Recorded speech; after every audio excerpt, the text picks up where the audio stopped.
dengan Ibu Oke, dan nanti ya silakan Pak Darwin ya.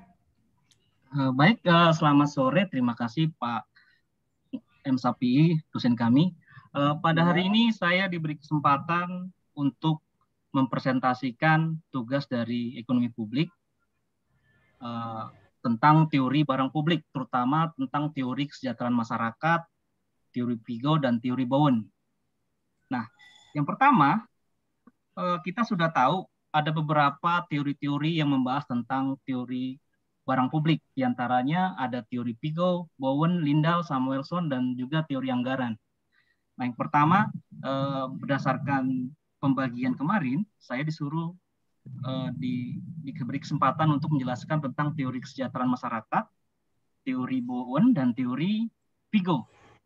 Nah, yang pertama, teori kesejahteraan masyarakat.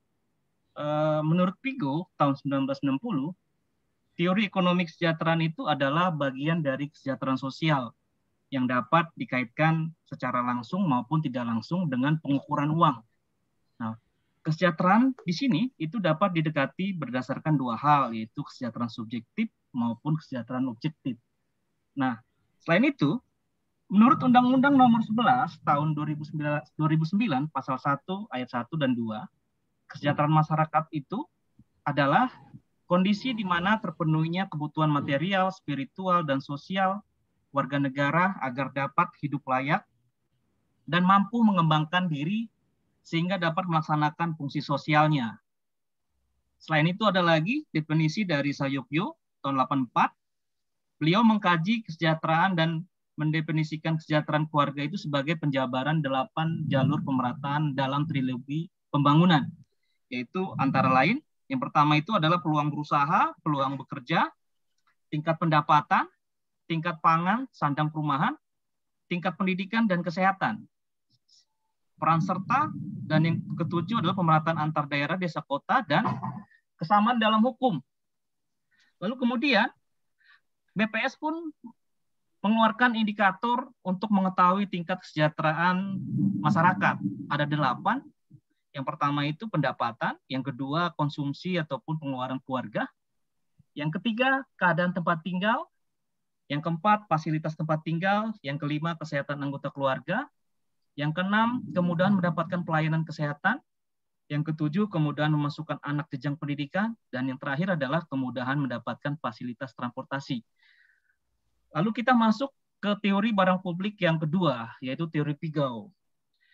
Piaget dalam teorinya berpendapat bahwa barang publik itu harus disediakan sampai satu tingkat di mana kepuasan marginal akan barang publik sama dengan ketidakpuasan marginal atau marginal disulity akan pajak yang dipungut untuk membiayai program-program pemerintah atau untuk menyediakan barang publik. Nah, di sini kita dapat melihat bagaimana Piaget menjelaskannya dengan sebuah kurva penyediaan dan pembiayaan barang publik yang optimal. Nah, di kurva ini kita akan lihat yang tegak lurus itu adalah kepuasan batas barang pemerintah. Di sini kita akan lihat ada kepuasan marginal akan penyediaan barang publik, dan juga di bawahnya ini adalah ketidakpuasan marginal. Jadi ada masyarakat yang puas, ada juga masyarakat yang tidak puas. Nah, yang di mendatar titik nol ini adalah budget pemerintah, anggaran pemerintah. Jadi di sini ada kurva yang dari kurva U ini itu adalah kepuasan marginal pada barang publik. Jadi kurvanya itu menurun, menunjukkan semakin banyak barang publik yang dihasilkan, maka kepuasan marginal semakin menurun. Contohnya pemungutan pajak. Sedangkan yang di bawah ini, kurva PP, itu menunjukkan ketidakpuasan marginal pada beberapa titik. Di sini, titik yang equilibriumnya itu berada di titik E ini. Titik E ini di mana nilai dari ketidakpuasan maupun kepuasan itu nilainya sama. Optimumnya, titik optimum di mana kepuasan marginal barang publik sama dengan ketidakpuasan marginal dalam hal pembayaran pajak. Di sini pengurangan budget dari F ke E, titik F ke titik E, itu adalah pengurangan penggunaan sumber-sumber ekonomi oleh pemerintah, sehingga sumber-sumber ekonomi tersebut dapat digunakan untuk menghasilkan barang swasta. Kemudian, kelemahan dari teori Pigo yaitu adalah analisisnya didasarkan pada rasa ketidakpuasan marginal masyarakat dalam membayar pajak dan rasa kepuasan marginal akan barang publik. Sedangkan kepuasan dan ketidakpuasan adalah sesuatu yang tidak dapat diukur secara kuantitatif karena sifatnya ordinal. Lalu kemudian kita akan bahas tentang teori barang publik dari Bowen. Bowen mengungkapkan suatu teori yang membahas penyediaan barang-barang publik, dan teorinya itu didasarkan pada teori harga, seperti halnya pada penentuan harga barang-barang swasta. Di sini, Bowen itu mendefinisikan barang publik itu sebagai barang di mana pengecualiannya tidak dapat ditetapkan. Jadi, sekali suatu barang publik itu sudah tersedia, maka tidak ada seorang pun yang dapat dikecualikan dari manfaat barang tersebut. Lalu kita masuk bagaimana penjelasan kurva harga dan jumlah barang publik menurut teori Bowen. Berikut ada kurva tentang penjelasan teori Bowen. Yang tegak lurus itu harga, yang mendatar variabel jumlah barang pemerintah. Di sini ada dua individu A dan individu B. Kurva permintaan individu A dan B itu ditunjukkan oleh kurva DA dan DB. D yang merupakan penjumlahan vertikal dari DA dan DB. Sedangkan OY atau 0 dengan Y, yang ini yang mendatar, itu adalah barang yang disediakan oleh pemerintah, yaitu titik perpotongan kurva penawaran dan permintaan barang D A tambah B. Kurva OY yang mendatar ini, itu adalah barang publik yang dapat dinikmati oleh A dan B dalam jumlah yang sama. Lalu kemudian, jumlah yang harus dibayar oleh konsumen A itu adalah O, P, dan A. Dan yang dibayar konsumen B itu adalah OPB. OPA dan tambah B adalah jumlah yang harus dibayar oleh konsumen A dan B pada tingkat harga A dan harga B atas barang publik. Titik potong antara kurva penawaran yang S dengan kurva permintaan DA tambah B adalah OY, yaitu jumlah barang yang harus disediakan oleh pemerintah atas barang publik. Lalu kemudian, sesuai dengan yang di awal tadi, bahwa dia mendefinisikan barang itu berdasarkan barang swasta maupun barang pemerintah. Nah, yang ini merupakan teori barang swasta menurut Bowen. Nah, di sini pada kasus sepasang sepatu, ada dua individu, yaitu individu A dan individu B. Di sini kita lihat ini adalah kurva penawaran SS ya. DA ini yang awal, yang itu merupakan permintaan individu A, sedangkan DB adalah permintaan individu B. Jadi D A tambah B itu adalah permintaan individu dan A dan B. Lalu harga optimum OP itu di mana permintaan total dari A tambah B itu merupakan harga sepatu bagi A dan B. Lalu kemudian jumlah permintaan individu A dan B itu bisa kita hitung OXA ditambah OXB sama dengan OX total. OX total dari A tambah B. Sedangkan OP 0 itu harga barang swasta bagi kedua individu itu sama. Kemudian berikutnya adalah teori barang pemerintah Bowen. Jadi menurut Bowen, harga barang swasta bagi individu A maupun B itu adalah sama. Sedangkan jumlah barang yang diminta adalah penjumlahan dari permintaan barang setiap individu. Hal yang berbeda terjadi pada barang publik. Permintaan barang publik individu A dan B adalah penjumlahan sumbu vertikal kurva DA dan DB. Barang publik pada kurva yang ada di slide ini itu sebesar OY 20. Ya. Lalu dinikmati oleh A dan B dalam jumlah yang sama. Harga barang publik adalah penjumlahan dari pembayaran individu A dan B. Lalu dari dua barang publik yang disediakan oleh swasta maupun pemerintah, kita bisa melihat perbedaannya. Seperti yang ada di tabel, di situ kita lihat bagaimana dari sisi harga, barang swasta itu harganya adalah P sama dengan PA dan PB. Jadi harga pada individu A maupun individu B itu harus sama.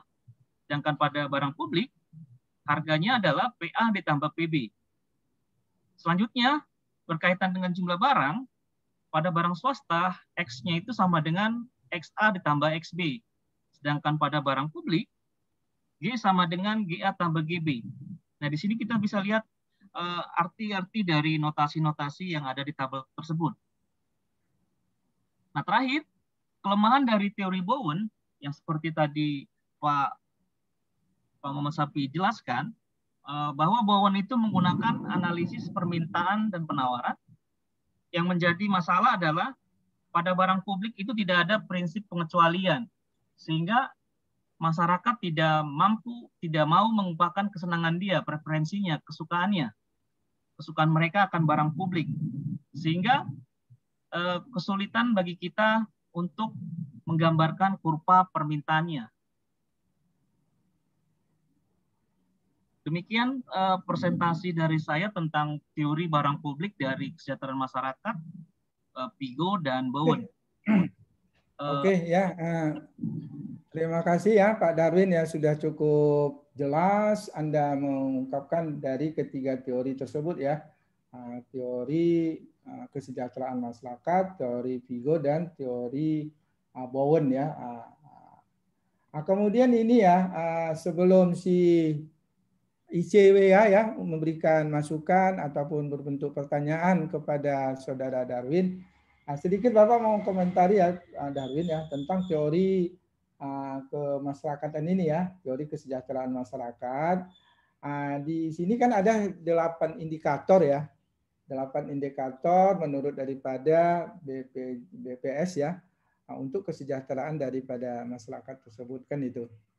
Nah, kira-kira dari ke-8 indikator tersebut, mana yang sudah benar-benar dijalankan oleh pemerintah dan kemudian yang benar-benar dapat dirasakan oleh masyarakat pada saat sekarang ini?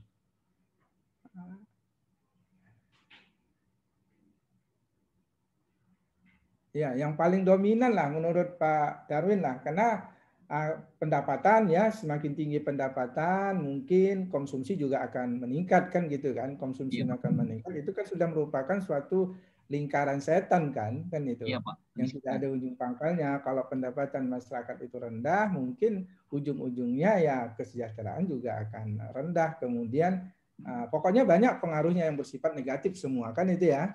Iya, Pak. Kemudian konsumsi atau pengeluaran keluarga. Kalau konsumsi ini kan kalau semakin itu tadi ya tergantung daripada pendapatan, semua tergantung kepada pendapatan kan gitu. Keadaan tempat tinggal, fasilitas tempat tinggal. Sekarang ini menurut saudara Darwin lah, dari ke-8 indikator ini mana yang benar-benar yang sudah tercapai ya, yang benar-benar yang dapat dinikmati oleh masyarakat pada umumnya. Semua sudah dapat dinikmati, tapi yang lebih dominan yang pada saat ini yang dirasakan yang mana itu? Yang lebih dominan yang nomor 1 Pak, pendapatan. Pendapatan ya, iya, pendapatan. Kalau yang lain-lain yang belum tercapai, yang belum dapat terpenuhi, gitu, yang tidak dapat masih kurang kepuasan daripada masyarakat, yang mana itu? Yang nomor 5 Pak sama nomor 6 lah. Ini masih menjadi permasalahan juga. Ya, karena fasilitas tempat tinggal ya. Iya Pak. Kesehatan juga ya. Kesehatan. Fasilitas kesehatan. Nah, kira-kira apa solusi yang harus dilakukan oleh pemerintah sementara masyarakat ya dari segi aturan ataupun dari segi yang dibebankan kepada masyarakat mungkin sudah dilaksanakan, sudah dilakukan. Kira-kira apa? Ya seperti apa Pak, pemerintah membangun rumah-rumah perumahan kayak Jokowi Pak. Ya. Sudah merupakan solusi bagi nomor 4. Lalu kemudian berkaitan dengan kesehatan,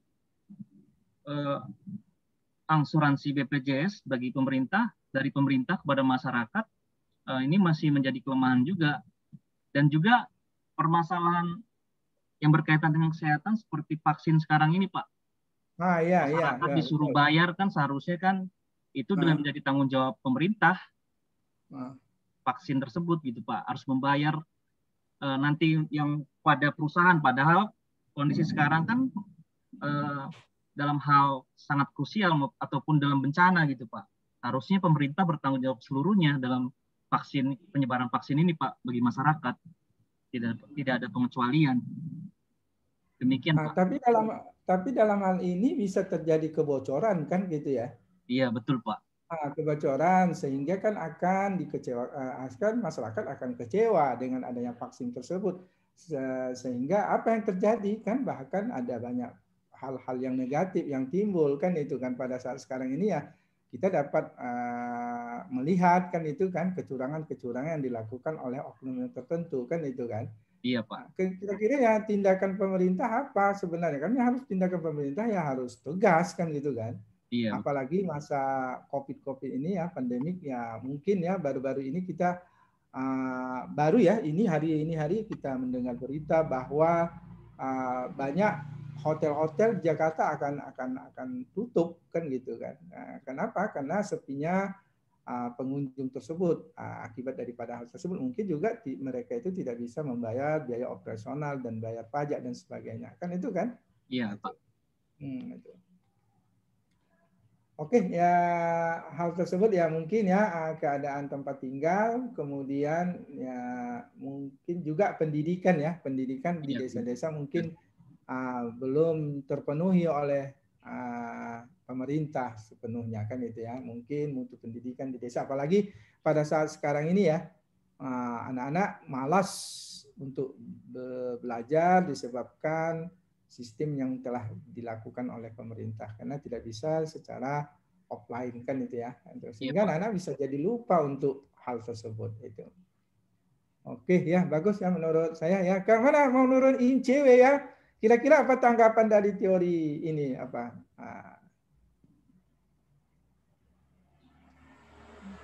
Baik, Pak. Terima kasih, Pak.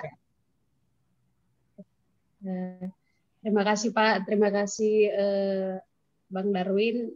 Yang ingin saya tanyakan di sini secara real yang di lapangan ya, yang dari indikator juga, Bang. Di sini kan seperti nomor 6, karena kesehatan itu sangat penting bagi setiap umat manusia. Jadi di sini indikator dari BPS itu kemudahan mendapatkan pelayanan kesehatan.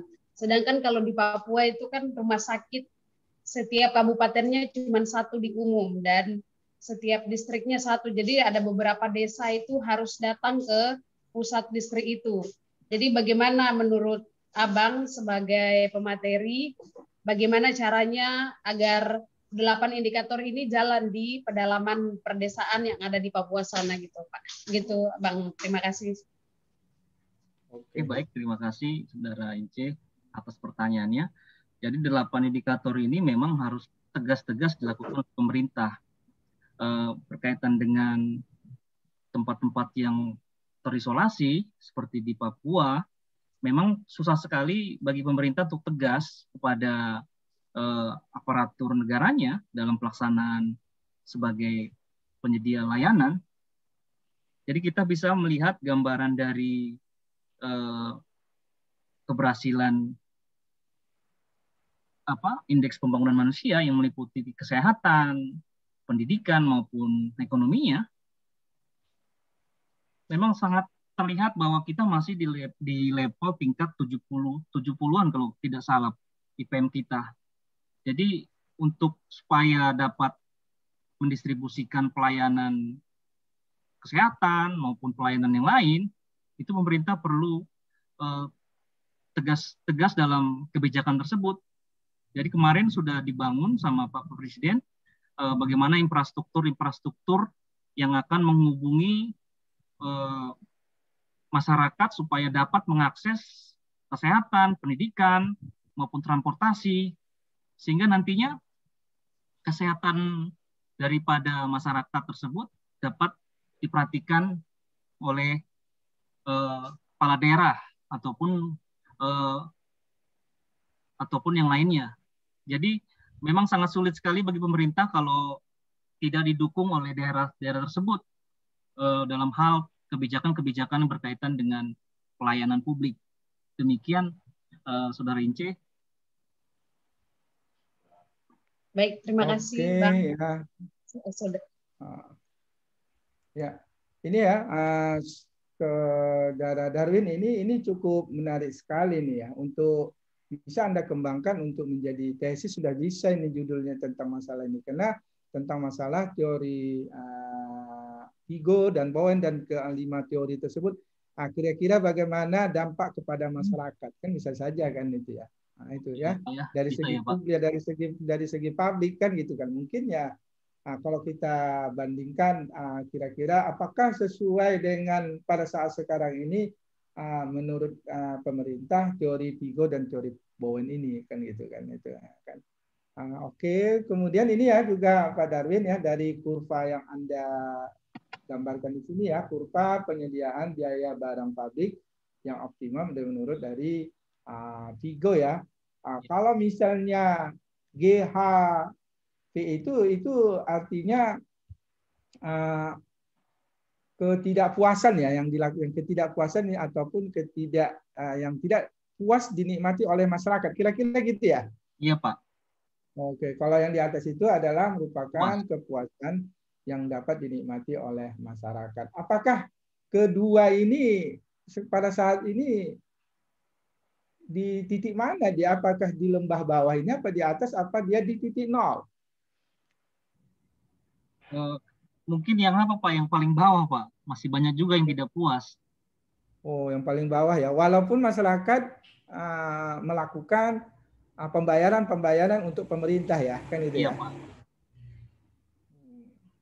Kira-kira dari segi apanya itu apa? Karena kalau kita lihat di sini kan barang publik itu sekarang yang dapat menikmatinya kan itu kebanyakan masyarakat kota kan. Iya, betul jika Pak. dibandingkan dengan masyarakat desa kan itu kan. Nah, tetapi masyarakat kota tapi tidak mau merawat fasilitas-fasilitas yang telah disediakan oleh pemerintah kan itu. Misalnya halte misalnya kan itu ya. Iya, Pak. Dibiayai oleh pemerintah dari rakyat dananya, kemudian tidak dimanfaatkan oleh masyarakat kan itu. Itu akibat daripada apa? Apakah kurangnya sosialisasi? Apakah kurang kesadaran daripada masyarakat itu sendiri? Kira-kira apa? Misalnya kira-kira apa itu ya? Saya rasa dua-duanya Pak. Ya. Kesadaran juga kurang sosialisasi juga. Terkadang masyarakat kita pun suka sekali untuk memelihara barang publik yang sudah disediakan. Contohnya kalau dulu di Pak, telepon-telepon umum ada buku telepon. Nah, terkadang buku telepon itu hilang dibuat orang ya kan Pak. Terkadang dibuat rusak pun telepon umum itu. Nah, demikian Pak. Itu ya akibat daripada mutu masyarakat, etika dari masyarakat itu sendiri juga ya, etika. Itu, Pak. Nah, etika itu ya.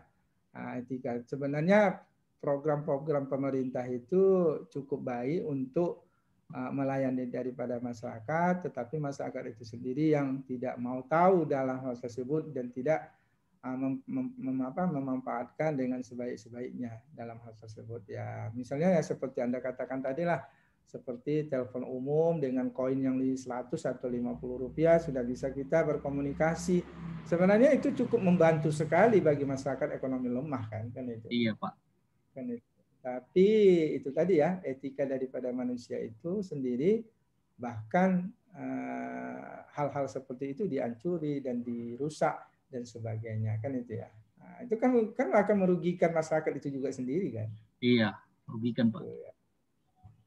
Oke ya, ini mengenai teori Bowen ya, mungkin titik equilibriumnya itu didapat yaitu pada titik B ya. Iya Pak, Pak.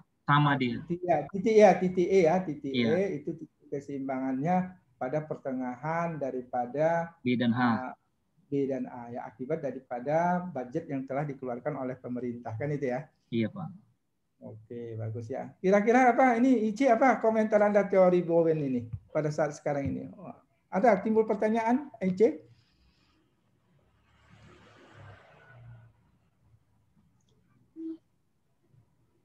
Kita diskusi aja tentang masalah hal ini ya. Mungkin Anda bisa sudah paham tentang hal tersebut karena dari segi kurva ini ya mungkin sudah tahu ya, poin F barang pabrik terlalu banyak ya kan.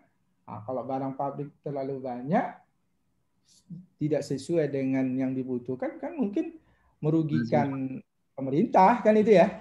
Anggaran. Hah? Mungkin barang pabrik ya kalau bisa barang pabrik itu ya optimal dia seimbang kan itu kan. Iya. Nah, jangan terlalu banyak kan gitu kan itu sehingga pemerintah ya silakan. Baik, terima kasih Pak. Kalau menurut saya seperti menurut dari teori Bowen ini sendiri, analisis permintaan dan penawaran untuk prinsip pengecualian sehingga masyarakat tidak mengemukakan kesenangan. Itu seperti barang-barang publik, kalau contoh nyatanya kayak seperti yang kita lihat anak-anak muda sekarang yang seperti lebih ke etika tadi sebenarnya Pak. Lebih ke etika tadi, bahwasannya kurangnya kesadaran manusia, kurangnya kesadaran masyarakat, dan kurang adanya sosialisasi, maka barang-barang umum itu dirusaki. Dan anak-anak sekarang atau aktivis sekarang, kalau di lapangan itu sukanya kalau demo itu buat rusuh. Jadi segala fasilitas umum itu hancur. Padahal mereka tidak berpikir kalau fasilitas umum yang dibangun itu hasil dari pajak masyarakat itu sendiri.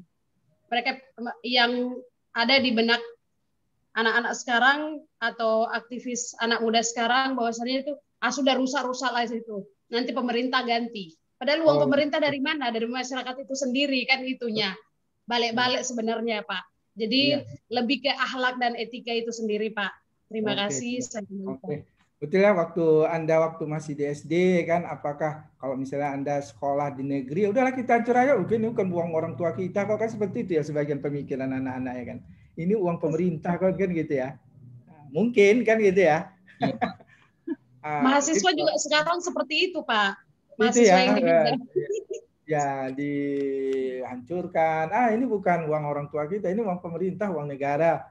Tapi kan setidaknya kan menambah aset atau menambah pengeluaran negara kalau misalnya barang itu tidak bermanfaat lagi. Itu makanya di dalam teori Bowen itu tadi kan ada kelemahannya itu ya, bahwa yang membayar pajak belum tentu dapat menikmati hal tersebut kan itu. Karena saya bayar pajak tapi saya tidak sepenuhnya dapat menikmati. Kan kira-kira gitu ya kelemahan daripada teori Bowen ini ya. Ya kan gitu ya. Teori Pigo Pak.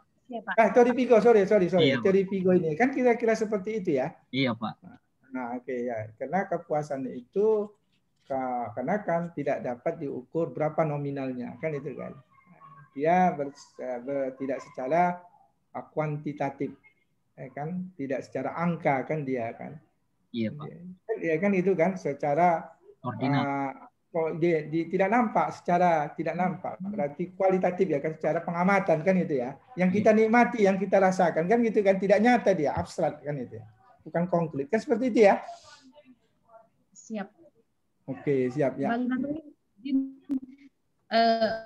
Bang Sahidin mau masuk. Pak Sahidin ini sibuk kali nampaknya nih ya.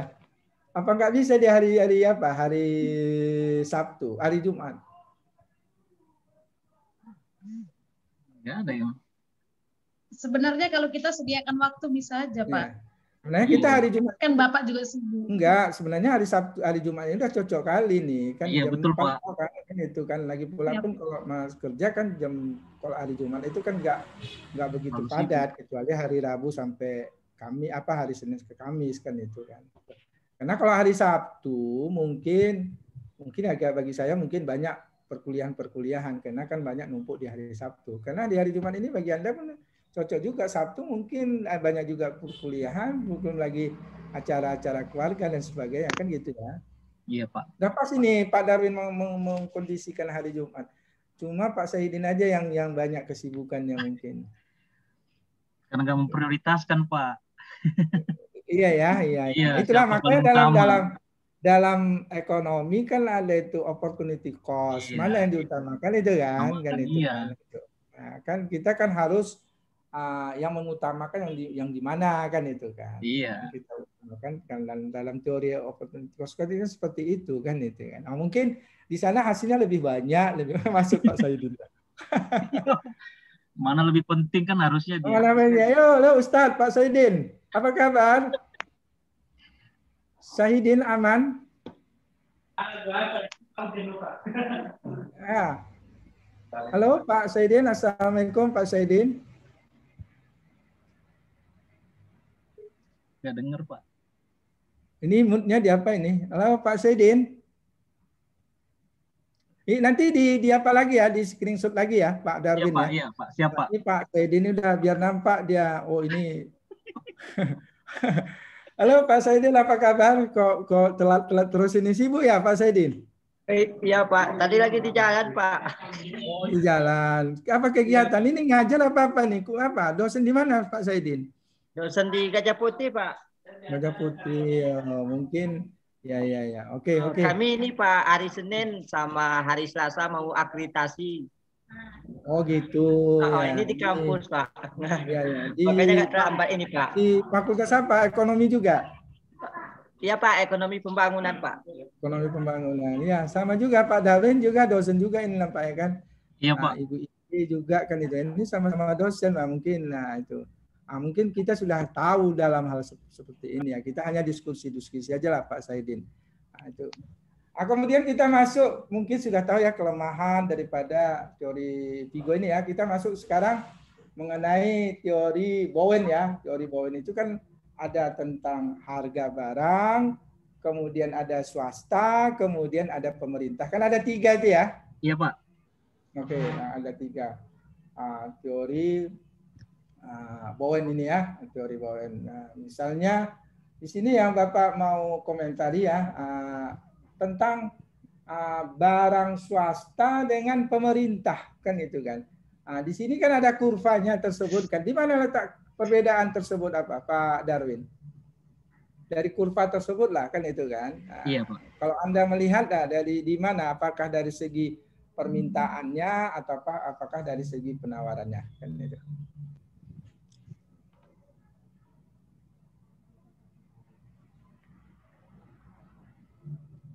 Ya, kan nampak itu perbedaan dari kurva itu tadi sudah Pak Darwin juga jelaskan di tabel ya kan itu ya. Pak, nah, menurut kalau harganya ya kan Pak. Ya, sekarang dari kita kalau kita lihat dari kurvanya itu di mana kira-kira apanya? Apa kira-kira? Perbedaannya pada apanya Pak?